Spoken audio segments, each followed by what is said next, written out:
Welcome to Invisible Iceberg. I'm Bernie Rayno. On today's show, we examine one of World War II's most defining moments, the Dunkirk evacuation, and how weather played a pivotal role in the fate of thousands of Allied soldiers. Plus, we take a look at how history would have been altered if Mother Nature didn't provide a strategic advantage, and find out how other weather events impacted operations on the battlefield during the years-long war. It all starts now on Invisible Iceberg.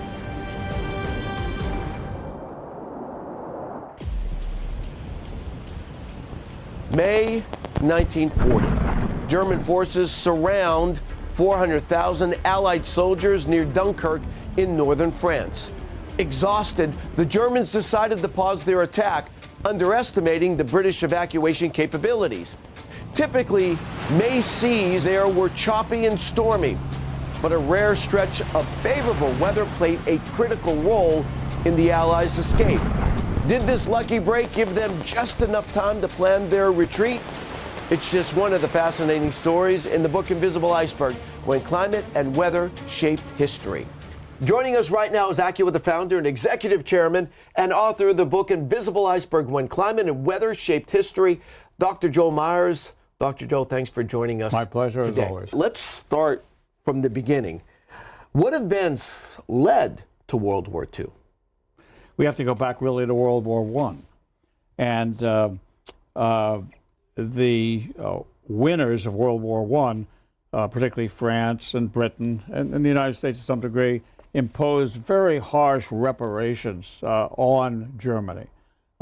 They had to pay for the whole cost of the war. And it wasn't clear-cut like World War II. Germany was saddled with enormous debt. So what happened is the value of the currency, the German Deutschmark, became worth less and less. And finally, the stories about it took a wheelbarrow full of money to go buy a loaf of bread. And so people who had saved and worked and toiled their entire lives and saved money, had money in the bank, it became worthless. And that's what great debt and inflation does. And still, there was no excuse for bringing Hitler to power, and he took over and became a dictator. And so that set the stage for World War II. He was very aggressive. He wanted to bring back the proud German legacy, and he was determined to conquer all of Europe and be the major global power. And it all grew out of what happened in World War I. All right, let's get into the war. Where did Germany advance in the early part of World War II? Well, of course, Germany built up its military, was very efficient, and Hitler couldn't be trusted, and he would say one thing and sign agreements, and then he would do what he wanted. And so Germany was quite successful militarily because the rest of Europe wasn't prepared, and they kept, even France was easily overrun. And so many of the countries around Germany fell rather quickly. The evacuation of Dunkirk we're going to talk about literally saved the British and the Allied army and helped the United States ultimately, or the war might have gone on for another year or two or three. Dunkirk is in northern France, and it's right across the channel from Dover. It's about 40 miles of open sea between the two. And you're right, the remains of the Allied forces were pushed up basically to the beach on Dunkirk, and the German tanks were coming, and they could have continued and wiped them out, but they stopped. And people wondered, well, why did Hitler stop? Well, they were exhausted, I guess. They stopped for a couple of days to regroup. And they didn't think the Allied troops could escape anyway, because the Germans had control of the skies, and so it was just a matter of time between that and the tanks that they would wipe out, approaching 500,000 troops, about 400,000 troops, in Dunkirk, all concentrated in a particular area, and then the miracle evacuation occurred. And weather, like it did for D-Day, played a huge role. Huge role. Well, first of all, what is it normally like in May, and how did the actual weather differ from this in May of 1940? Well, the weather conditions can either be somewhat stormy, rough seas, with storms moving through still, or you have calmness if there's a high pressure area over, but with sunshine. And alternate between those two. But in this case, it was neither. You had a high, but you had very low clouds under with just a 300-foot ceiling. In other words, the cloud base was 300 feet.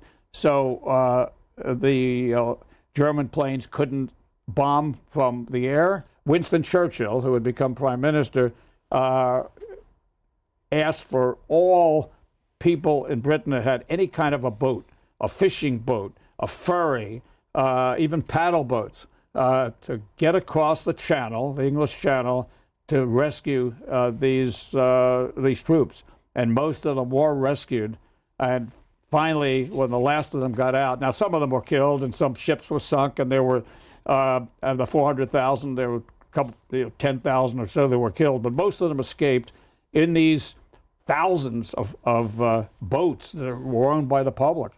And they escaped to Britain, and that was one of the key events of the war. And if not for the favorable weather, most of them might have been eliminated and killed or captured by the Germans. What are the odds that that weather would be as perfect as it was?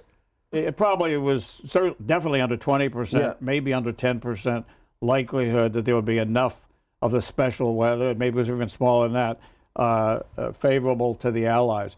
But there's no question that all those troops escaping, not only did it, and importantly, not only did it save all these troops, but the morale, the impact on the morale of the British people. Remember, this is a year and a half before America entered the war.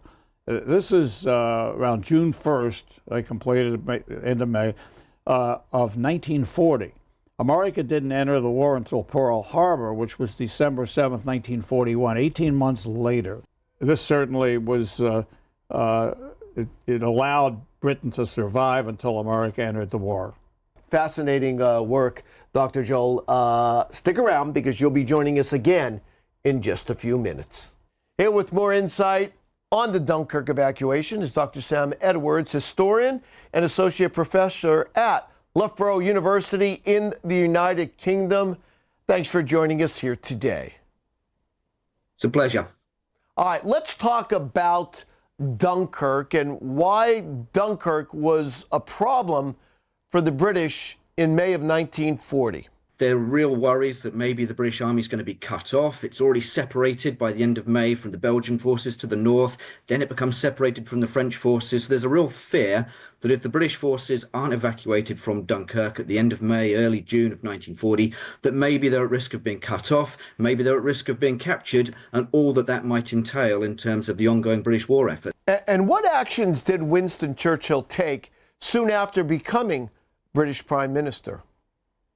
So Winston Churchill becomes Prime Minister on 10th of May 1940. He's also a keen military thinker. He's something of a strategist himself, and he has a real kind of interest in keeping an eye on operations. He's going to be very closely involved and interested in what becomes Operation Dynamo. And what was the idea, strategy, and planning behind Operation Dynamo? Hopefully, in 2 days, 45,000 Allied troops will be got off the beaches.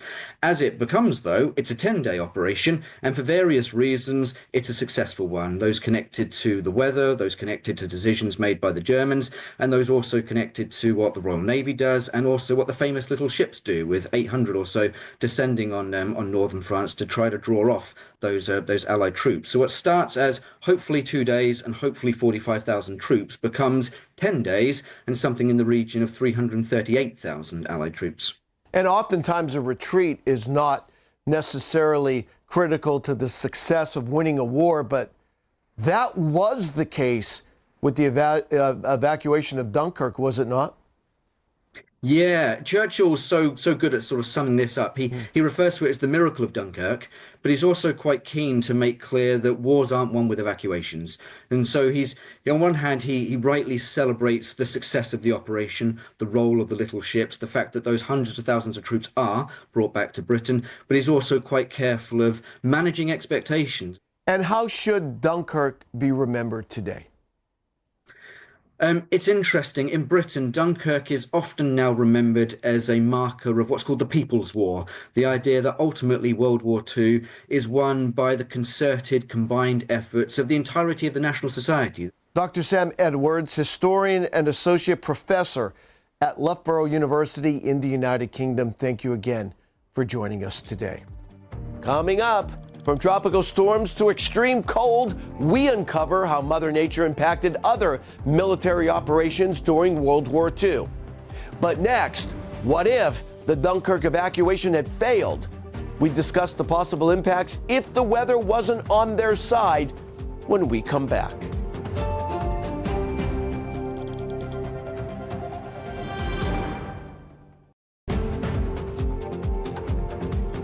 Welcome back to Invisible Iceberg.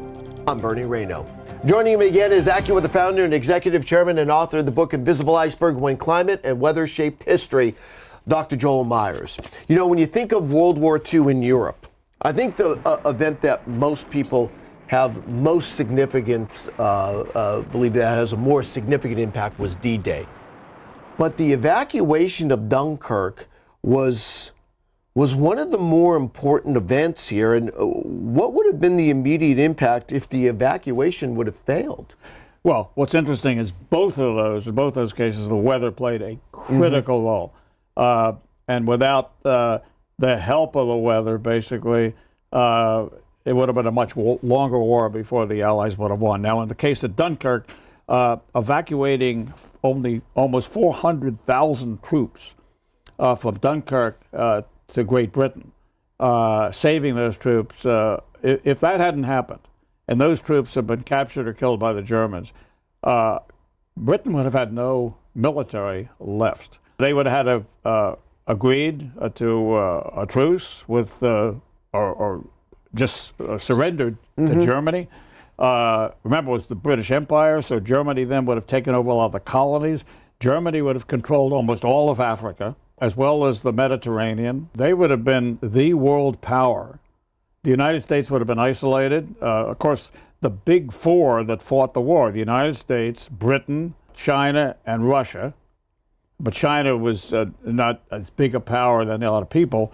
So Russia was key, and Britain was key. France played a role, but France was occupied by Germany. There were just some people had, Charles de Gaulle was in exile and so on, so they weren't a factor. So it was crucial as far as the balance of power, not only in terms of these 400,000 troops and saving the British military so they didn't have to surrender, but to the morale of the British people, which then had to hold out and deal with all the bombing and that was to come and survive. But the morale, the impact on the morale, and it's captured in, after the last of the troops got saved, a couple days later, and the relatively new prime minister had only been in office, Winston Churchill, for a month, less than a month, made the famous speech to the House of Commons. We shall go on to the end. We shall fight in France.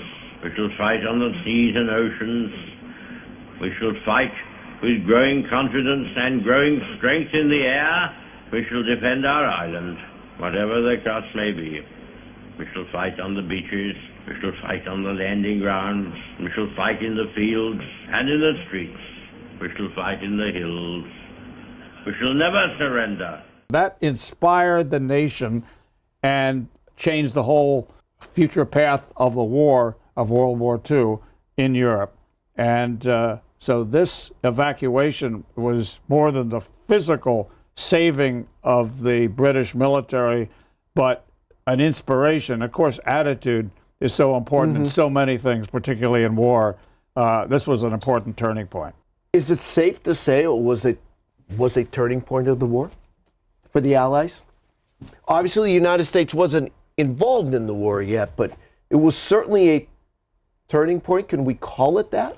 It was a major turning point. Obviously, the landing in Normandy was June 6, 1944 was another one. I mean, there were so many key battles, but it was a major turning point in the war for sure. And if those troops were wiped out, Germany would be have been much more powerful, really in control of the continent without any concerns.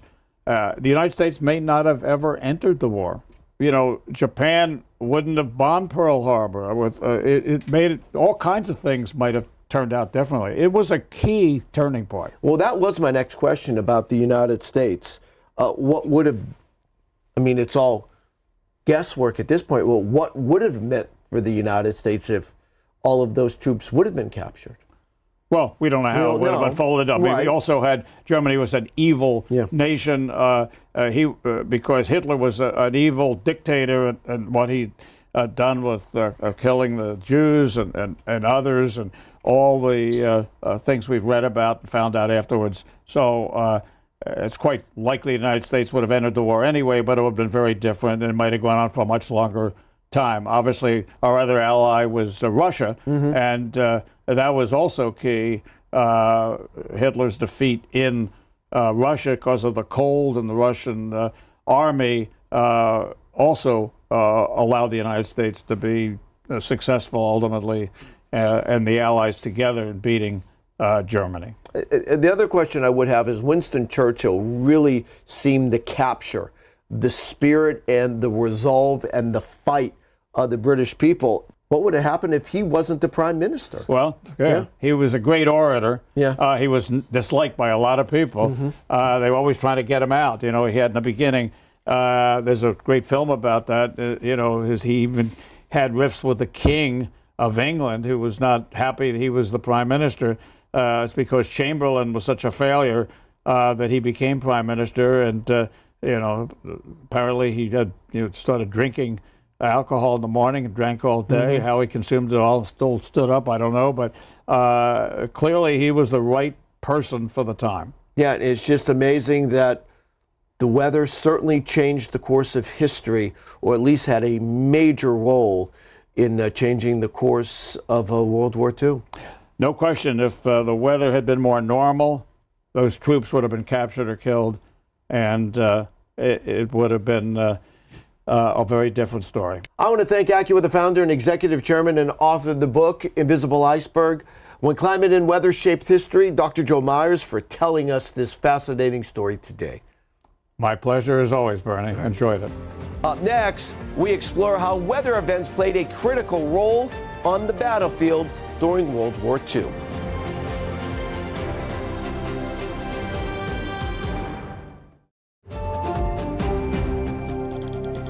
Welcome back to Invisible Iceberg. I'm Bernie Rayno. World War II was marked not only by significant military battles and strategic operations, but also by impactful weather events. Bitter cold affected two major operations. In the winter of 1939 and 1940, Finland experienced extreme cold with temperatures dropping to 40 degrees below zero Fahrenheit. These conditions severely impacted the Soviet invasion, causing significant casualties from frostbite and cold-related illnesses. Now, during the German invasion of the Soviet Union in 1941 and 1942, one of the coldest winters on record hit, with temperatures plunging to 20 degrees below zero Fahrenheit and lower. The unprepared German troops faced equipment failures and numerous frostbite cases. Now, in the Pacific, tropical weather played a significant role. In October of 1944, Typhoon Cobra struck the U.S. Third Fleet in the Philippine Sea, sinking 3 destroyers and causing nearly 800 fatalities. The following year, Typhoon Connie again hit the U.S. Navy's Third Fleet in the Western Pacific, killing 7 sailors and wrecking 100 aircraft.